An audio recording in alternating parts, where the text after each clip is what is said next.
Update tayo. May nagpaabot sa atin ngayon. May balita na naman po tungkol po kay BBM dito. May nagpaabot sa atin. May nagpost na naman. Ito po ang tandaan po natin, no? Kung ano man po ang nakikita natin, hindi po tayo dapat na maniwala agad. Hintayin po natin ang tamang panahon. Kasama ko si Linyo. Itatanong po natin para matugunan po natin yung nagpaabot. Isinakay daw sa helicopter eh. At saka may ano pa, may oxygen pa. Grabe naman to. Kaya itatanong natin baka totoo po ito. Ano po ang tugon ng ating kaibigan? Kaibigan ninyo, may nagpaabot sa atin ba? Isinakay daw si BBM at inilipat sa ibang hospital. Iwan ko lang kung saan dadalhin. Ito po ngayon ang post, may nag-post. Kaya gusto po daw nilang malaman kung ano po ang katotoo dito. Supporters po ito ng Marcos, na alala po sila. Tama. Mga idol, alam po ninyo mga idol, tingnan po natin ha ang mga post ngayon. Kung AI ba, kasi kakaiba po ang galaw ng AI at pananalita. Kung legit ba. Marami pong mga old dyan na mga video pwede pong i-ano ninyo, no? I-upload uli. Kaya hindi po tayo pwedeng maniniwala ngayon.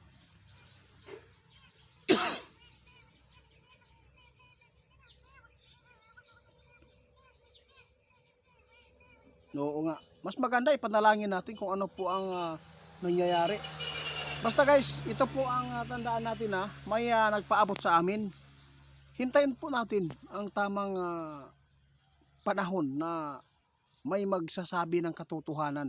Kasi dito, kahit sabihin pa natin ang katotohanan dito, marami talagang mga tao na hindi maniniwala. Oo.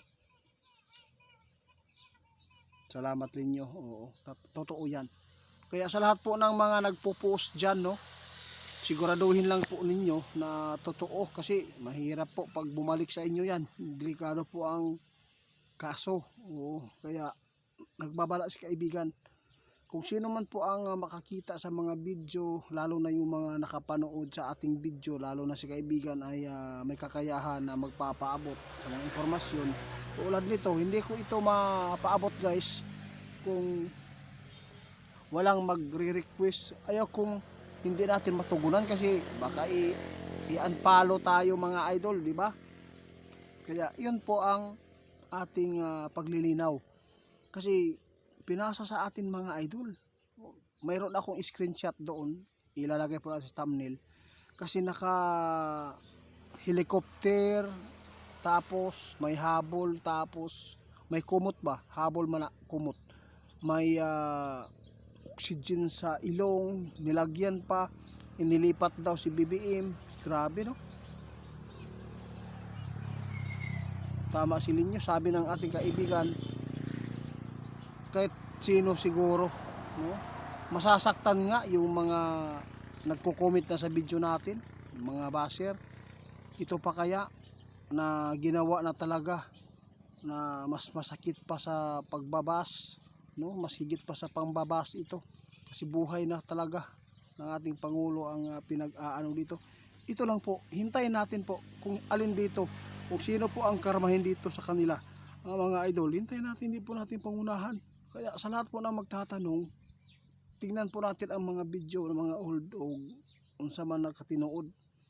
Kay dili man maitago nato. Hindi maitago talaga ang katotohanan. Pasalamat din kami mga idol yung nagpaabot sa amin.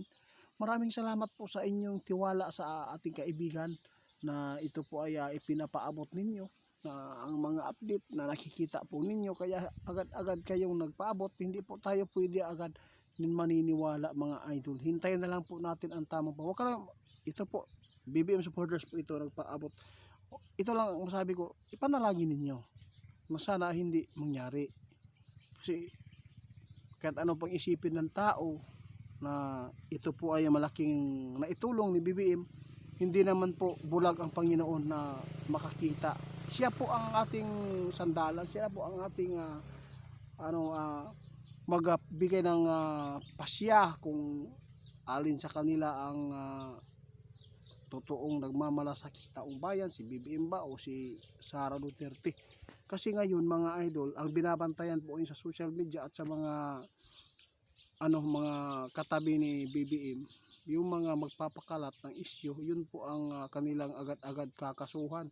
Pero ang masaklap dito yung mga trilyon-milyon na mga pera na nagnakaw, parang masabi natin, no, hindi maganda ang masabi natin sa kanila, parang niloloko ang taong bayan din, no. Pasensya na mga idol. Ghost Hunter 88 Fans 2.0, paki-report sa kanyang Facebook at sa kanyang TikTok. Salamat mga idol. Kaya magbigay lang po ng paalala si Linyo ngayon sa mga magtatanong sa atin at magpakalat ng mga isyu.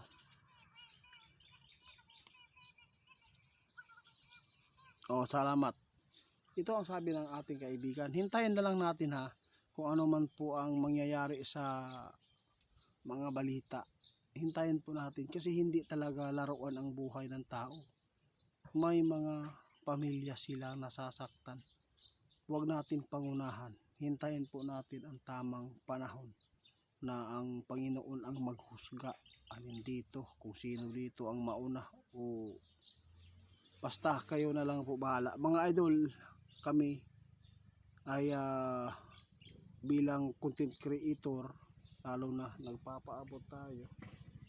Kasi ipinapaabot ko din po kung ano man po ang totoo dito mga idol. Kasi si kaibigan talaga ang